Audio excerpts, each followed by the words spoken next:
ebook pioneer Stephen King saying no thanks to the digital world for his new novel, Joyland. His goal? To help bookstores. Joining us now is to discuss this is Wall Street Journal publishing reporter Jeff Trachtenberg. Hi, Jeff. Wendy, how are you?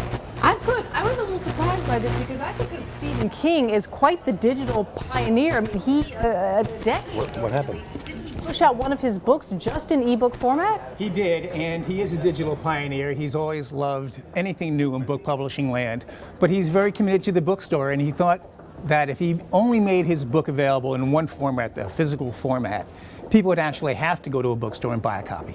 And he has the clout to do that, obviously. There's a handful of authors who probably could do that, and he does. So let me ask you about this. So in terms of what the bookstores will get out of this, they're hoping that people will not be coming in and downloading books off their e-readers while they're browsing in their stores?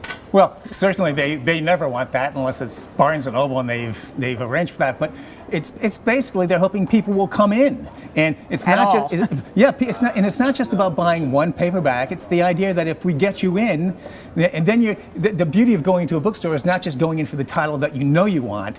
It's for the opportunity to browse and discover other titles you didn't know you wanted until you actually saw them.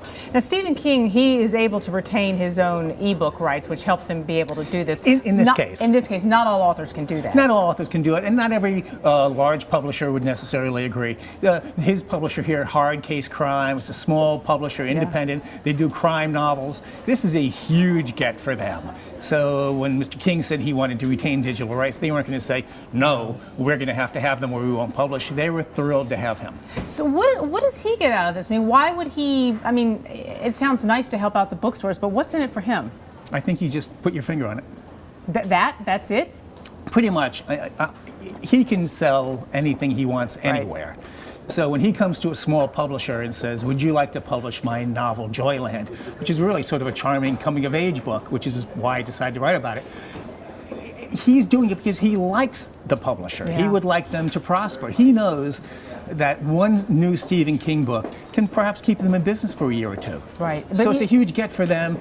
He has there's no other ulterior motive, I don't think, at least not that I could think of. But not publishing, couldn't they still make their, I mean, in terms of the finances, let's walk through that. Is it as profitable for this publisher to have the book only in print? Is it more profitable for that than it is for them to have it in print and an ebook format? No, I'm sure every publisher would say, give us everything. Everything. Right. Of course we'd like to have it. There was a new study that came out, I think, a week ago.